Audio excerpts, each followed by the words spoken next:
Bean. Thanks, Deputy Speaker. I rise to speak on the 24-25 Albanese Labor government. The member for Kennedy can be forgiven because, to be fair, he wasn't here to get one of the notorious Back in Black mugs, and he wasn't here for the 22 failed policies on energy of the previous Morrison, Turnbull and Abbott governments. But, Deputy Speaker, at a time where governments are doing everything they can to fight inflation, we are also walking a fine line to deliver real cost of living relief that doesn't add to the very inflation we are trying to tame. In the face of these challenges, the Albanese government is rising to the task, delivering consecutive surpluses and paying down debt while also giving every Australian a tax cut. It is a budget that is unapologetically about both fairness and responsibility.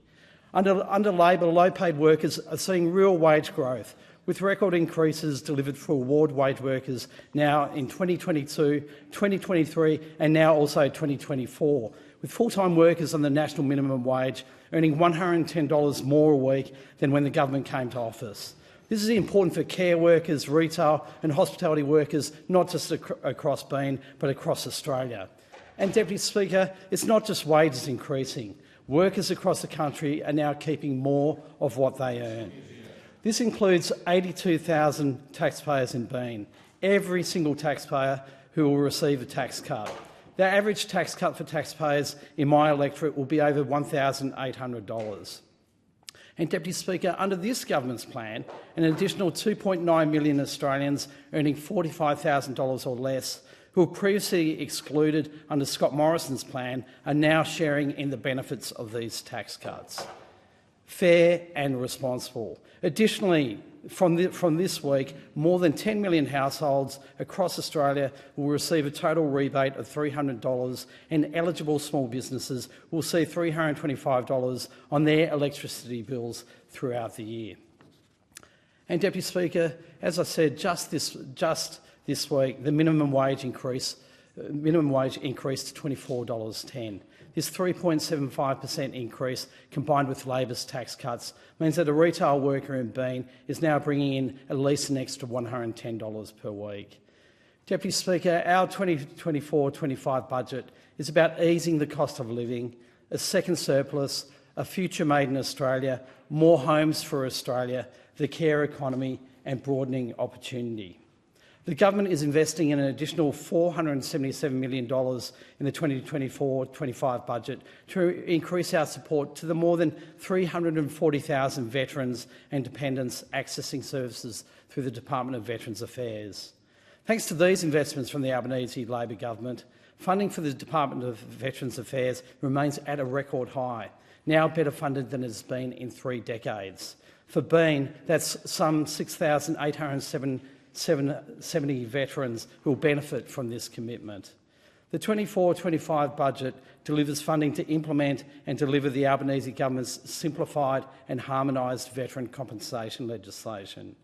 And, Deputy Speaker, following the successful implementation of 500 additional frontline staff at DVA to reduce the veteran compensation claims backlog, we're investing further with $186 million towards the employment of an additional 141 staff to ensure backlogs don't re-emerge and to make claims processing faster. And, Deputy Speaker, it's not just our veterans in Bean that will be better off. This budget also delivers targeted support for pensioners and income support recipients. Pensioners and concession card holders in Bean won't pay more than $7.70 for their PBS medications for the next 5 years, thanks to the Albanese government's commitment to delivering cheaper medicines. Targeted support will come in the form of a 10% increase to maximum rates of Commonwealth rent assistance, which will directly benefit over 2,000 households in Bean and nearly 1 million households across the country. This builds on the 15% increase from September last year and will increase maximum rates to 40% higher than in May 2022.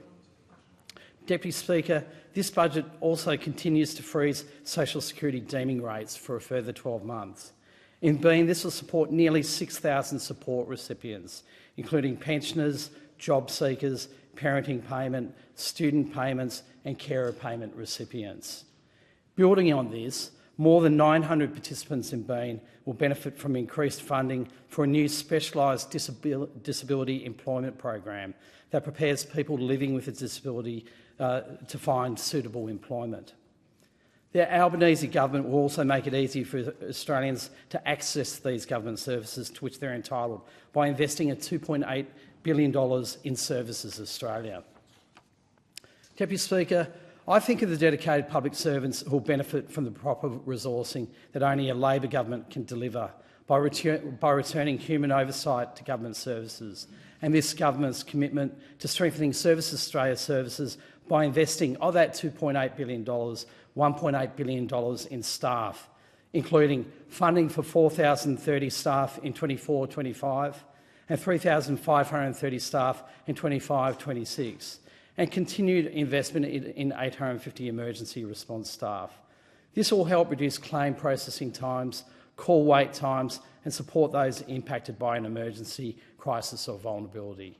Deputy Speaker, it is a matter of immense pride that my electorate have been headquarters Services Australia. And whilst all of us know our service centres and have good relationships with those service centres, it's a moment for me. It's a real element of pride to be able to represent those employees right across the programs and systems of Services Australia, and to ensure that they get the support they deserve. And Deputy Speaker, housing remains a priority for Australians of all generations, backgrounds and stages of life. Deputy Speaker, this budget outlines Labor's plan to fix the structural issues that our housing market faces, because we on this side believe that every Australian deserves to be a homeowner. The budget includes more than $6 billion in new measures to build more homes and support Australians, bring this government's new housing initiatives over the next decade to more than $30 billion. Building more social and affordable rental housing with a $2.5 billion increase in the liability cap of Housing Australia and an additional $3 billion in loans to Housing Australia to support ongoing delivery of the program, as well as unlocking up to $1 billion for more homes through the National Housing Infrastructure Facility to be directed towards housing that supports women and children fleeing domestic and family violence and young Australians. Deputy Speaker, this Albanese Labor government has worked hard to improve the quality of life and restore dignity for older Australians. We've put nurses back into nursing homes, given residents more time with their carers, lifted wages in the sector and improved transparency and accountability. This budget continues this work. Since the October 22-23 budget, total investment in aged care has increased by 30%. This includes more than $11 billion to deliver the largest one-off increase to aged care wages in history, with more increases in the future. This budget also has laid out the government's plan for manufacturing in Australia. The $22.7 billion plan for a future made in Australia will help make us an indispensable part of the global economy, helping us to attract investment, make our country a renewable energy superpower, value add to our resources and increasing economic security, backing Australian ideas, innovation and science, and investing in our people and places. And these policies complement the government's broader growth agenda, including our competition reforms, investments in infrastructure, housing, human capital and defence industry, and support for small businesses. In addition to our Future Made in Australia plan, the Albanese government is investing $350 million over 4 years to deliver fee-free uni-ready courses to prepare students for university. And we're also establishing Commonwealth prac payments for students undertaking mandatory placements. From 1 July 2025, the payment will provide more than 73,000 eligible students, including teachers, nurses, midwives and social workers, with over $319 per week during their placement. This is critical in addressing the shortages in these fields, Deputy Speaker. Deputy Speaker, none of this work would have been possible without taking a much more responsible, restrained and disciplined approach to the budget than those opposite. Deputy Speaker, this is a budget for all Australians.